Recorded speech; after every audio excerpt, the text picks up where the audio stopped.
Assalamualaikum warahmatullahi wabarakatuh.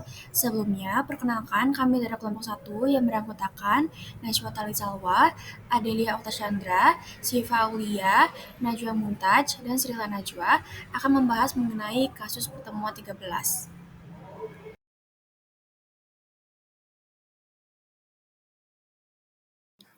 Untuk pertanyaan pertama, jelaskan etiologi gangguan yang dialami.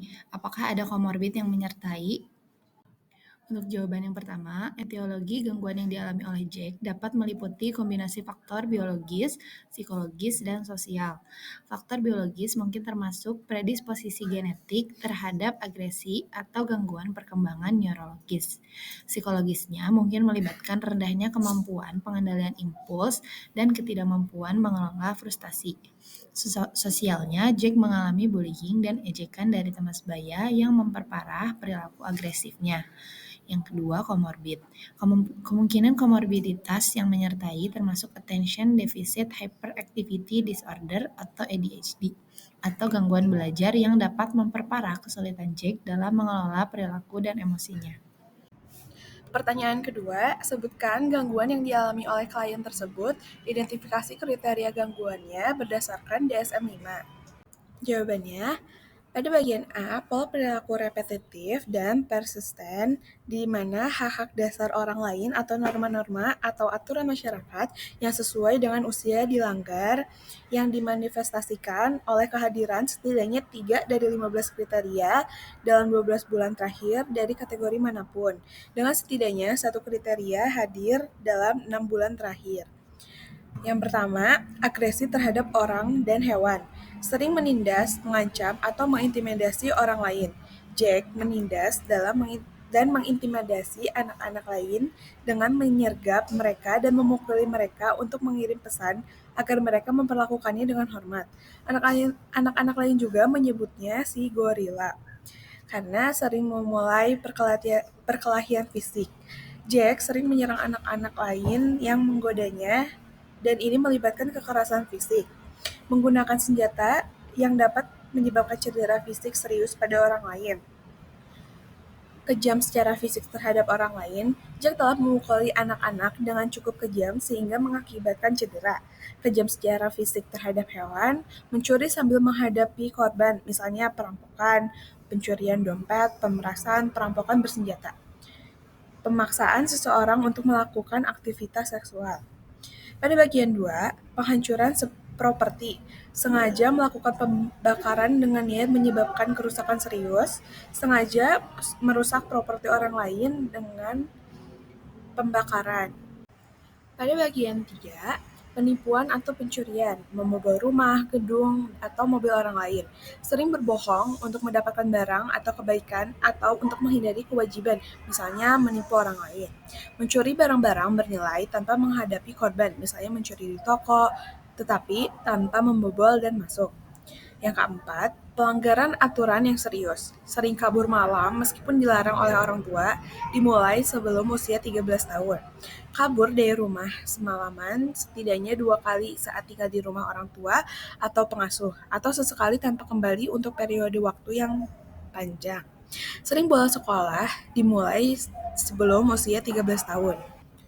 Pada bagian B, gangguan dalam perilaku menyebabkan gangguan yang signifikan secara klinis dalam fungsional sosial, akademis, atau pekerjaan.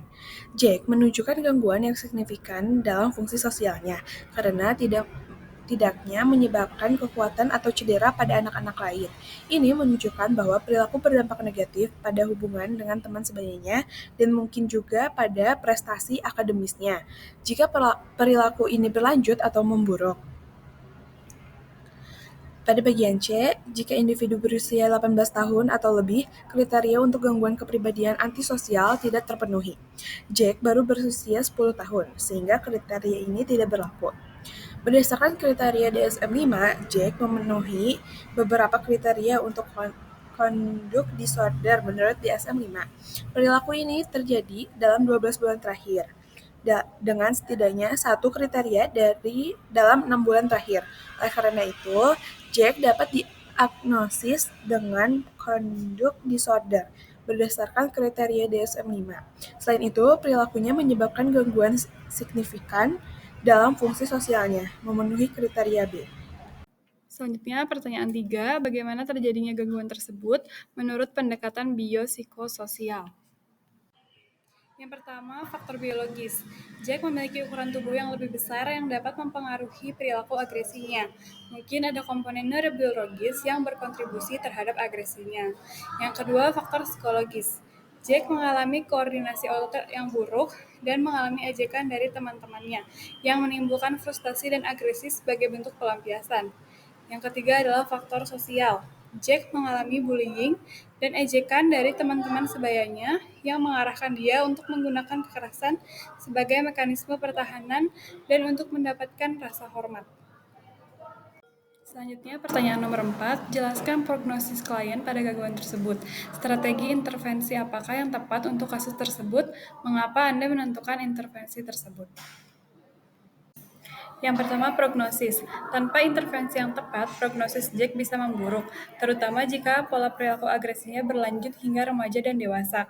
Ini dapat menyebabkan berbagai masalah sosial dan hukum di masa depan. Selanjutnya, strategi intervensinya. Yang pertama ada terapi kognitif perilaku atau CBT, yaitu mengajarkan Jack cara-cara alternatif untuk menafsirkan dan merespon situasi sosial, mengurangi asumsi bahwa orang lain bersikap agresif terhadapnya. Selanjutnya, pelatihan keterampilan sosial. Hal ini membantu Jack mengembangkan keterampilan sosial dan mengelola emosi dengan lebih baik, serta meningkatkan koordinasi otot dan gerak melalui aktivitas yang terstruktur. Selanjutnya, intervensi keluarga, yaitu melibatkan orang tua dalam terapi untuk memperkuat perilaku positif dan mencegah perilaku agresif, serta mendukung perubahan perilaku di lingkungan rumah. Selanjutnya, pengelolaan lingkungan sekolah, mengembangkan program anti-bullying di sekolah, dan memastikan Jack memiliki dukungan yang memadai dari guru dan staf sekolah untuk mengelola perilaku dan meningkatkan keterampilan sosialnya. Dengan intervensi yang tepat, Jack dapat belajar mengelola agresinya dan mengembangkan keterampilan sosial yang sehat yang dapat memperbaiki interaksi sosialnya dan mengurangi perilaku agresif di masa depan.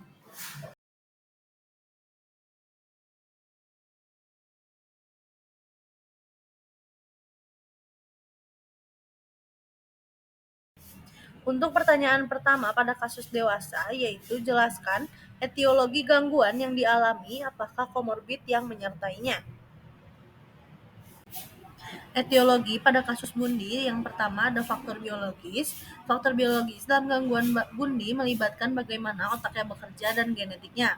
Bagian yang seperti korteks prefrontal yang bertanggung jawab atas pengendalian diri dan amigdala yang terlibat dalam emosi mungkin tidak berfungsi dengan baik. Ini bisa membuatnya sulit untuk mengendalikan diri dan merasakan empati seperti yang dilakukan orang lain. Selain itu, ada kemungkinan bahwa dia memiliki kecenderungan genetik untuk melakukan perilaku antisosial, yang artinya dia mungkin lahir dengan predisposisi untuk bertindak seperti itu. Yang kedua, yaitu psikososial. Pengalaman masa kecil Bundi dengan hubungan yang kurang mendalam dan tidak terbuka dengan ibunya, sehingga berpengaruh pada perkembangan emosional dan sosialnya, di mana Bundi kesulitan dalam bersosialisasi dan memilih untuk menyendiri selama masa sekolah. Selama masa sekolah, Bundi juga kurang mendapatkan dukungan sosial sehingga memperburuk perasaan kesepian dan frustasi yang dimilikinya. Ketika terlibat dalam dunia politik, lingkungan ini memperkuat sikap manipulatif dan penggunaan tipu daya untuk mencapai tujuan. Bundi mengembangkan kemampuan untuk memanipulasi orang lain menggunakan kecerdasan dan pesonanya yang didukung oleh lingkungan sosial yang memperkuat perilaku ini. Selanjutnya, komorbid pada kasus Bundi.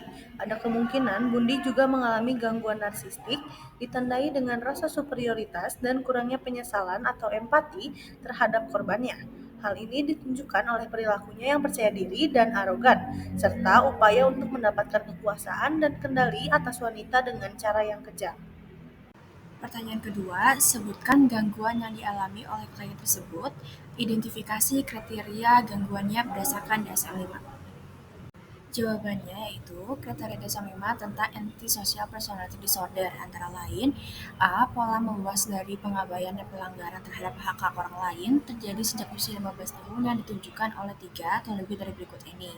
Yang pertama, kegagalan untuk menyesuaikan diri dengan norma sosial sehubungan dengan perilaku yang sah, seperti yang ditunjukkan dengan berulang kali melakukan tindakan yang menjadi dasar penangkapan. Bandi berulang kali terlibat dalam tindakan kriminal seperti penculikan, pemerkosaan, dan pembunuhan yang menyebabkan dia ditangkap beberapa kali. Yang kedua, kebohongan seperti yang ditunjukkan oleh kebohongan berulang, penggunaan alias atau menipu orang lain untuk keuntungan pribadi atau kesenangan. Bandi sering menipu para korban wanita untuk masuk ke mobilnya dengan menyamar sebagai detektif polisi. Dia juga hidup dengan nama palsu dan menggunakan kartu kredit curian setelah melarikan diri dari penjara. Yang ketiga, impulsif atau kegagalan untuk merencanakan ke depan. Bandi menunjukkan beberapa impulsivitas meskipun ia juga menunjukkan perencanaan dalam penculikan dan pembunuhannya. Namun, pelarian impulsifnya dari penjara menunjukkan aspek impulsif dari perilakunya. Yang keempat, iritabilitas dan agresivitas seperti ditunjukkan oleh perkelahian fisik atau serangan berulang. Yang kelima, pengabaian sembrono terhadap keselamatan diri sendiri atau orang lain. Bandi menunjukkan pengabaian terhadap keselamatan orang lain melalui tindakan kekerasan dan pembunuhannya. Yang keenam, ketidakbertanggungjawaban yang konsisten seperti yang ditunjukkan oleh kegagalan berulang untuk mempertahankan perilaku kerja yang konsisten atau memenuhi kewajiban keuangan. Bandi menghidupi dirinya dengan menggunakan kartu kredit curian setelah melarikan diri, yang menunjukkan ketidakbertanggungjawaban secara finansial. Yang ketujuh, kurangnya penyesalan seperti yang ditunjukkan oleh ketidakpedulian atau merasionalisasi telah menyakiti, memperlakukan buruk atau mencuri dari orang lain. Bandi tidak menunjukkan penyesalan atas tindakannya dan merasionalisasi pembunuhannya dengan berbagai alasan, termasuk klaim bahwa ia membuat pembunuhan tersebut senyaman mungkin bagi para korban. B. Individu berusia setidaknya 18 tahun. Bandi berusia 27 tahun saat melakukan sebagian besar tindakannya. C. Ada bukti gangguan perilaku dengan onset sebelum usia 15 tahun. Bandi kesulitan bersosialisasi dan lebih suka menyendiri sejak SMA yang mungkin mengindikasi conduct disorder sebelum 15 tahun. D. Terjadinya perilaku antisosial tidak secara eksklusif selama skizofrenia atau gangguan bipolar. Berdasarkan kriteria DSM-5, Bandi memenuhi syarat untuk didiagnosis dengan gangguan kepribadian antisosial. Dia menunjukkan banyak tanda-tanda perilaku kriminal berulang, kebohongan dan penipuan, impulsivitas, agresivitas, pengabaian keselamatan orang lain, dan kurangnya penyesalan. Selain itu, perilakunya dimulai sejak usia muda dan berlanjut hingga dewasa, sesuai dengan kriteria diagnostik ASPD. Untuk pertanyaan ketiga, bagaimana terjadinya gangguan tersebut menurut pendekatan biopsikososial? Jawabannya, menurut pendekatan biopsikososial, gangguan kepribadian antisosial seperti yang nampak pada kasus Ted Bundy merupakan hasil interaksi dari faktor-faktor biologis, psikologis, dan sosial. Untuk yang pertama, faktor biologis, Bundy mungkin memiliki predisposisi genetik terhadap perilaku antisosial, gangguan neurokimia atau struktur otak tertentu yang mempengaruhi impulsivitas, agresi, dan pengambilan resiko atau kerusakan otak akibat trauma atau zat kimia saat masih di dalam kandungan atau masa kanak-kanak. Yang kedua, faktor psikologis. Bandi mungkin merasa sulit bersosialisasi dan memilih menyendiri sejak SMA. Ia juga sering terlibat dengan perkelahian. Ini bisa jadi petunjuk adanya masalah psikologis dari kecil. Hubungannya dengan ibunya yang tidak terbuka juga bisa berkontribusi pada perkembangan kepribadian antisosialnya. Yang terakhir, ada faktor sosial. Bandi mungkin juga dipengaruhi oleh lingkungan sosialnya, termasuk tekanan dari teman sebaya dan pengalaman hidup yang memperkuat pola perilaku antisosialnya.